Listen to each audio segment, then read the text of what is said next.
ఎక్కడ ఉంది ఎక్కడ ఖర్చు పెంచకుండా దుబారా మొత్తం తగ్గించి ముఖ్యమంత్రిగా ఎక్కడికి పోయినా నాకు ప్రత్యేక విమానం తీసుకొని పోవచ్చు.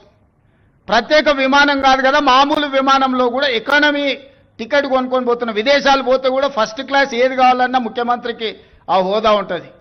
నేను ఆ టికెట్లు కూడా కొనుక్కోవడం లేదు, చాలా నార్మల్ సామాన్య ప్రయాణికులతో నేను ప్రయాణం చేస్తున్నా.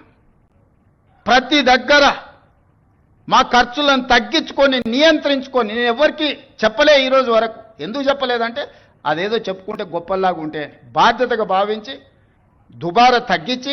అర్థం కాని విషయం విచిత్రం ఏంటంటే 43 సార్లు వేయిండు ఒక ముఖ్యమంత్రి అంటాడు తుత్తనే పోతాడా? గడ్డపార లెక్క పోడు కదా. ఆయన ఎంబడ వంది మాగదులు, సిబ్బంది, మన్ను మశానం, ఆయన బ్రోకర్లు, వాళ్ళు వీళ్ళు మస్తు మంది పోతారు.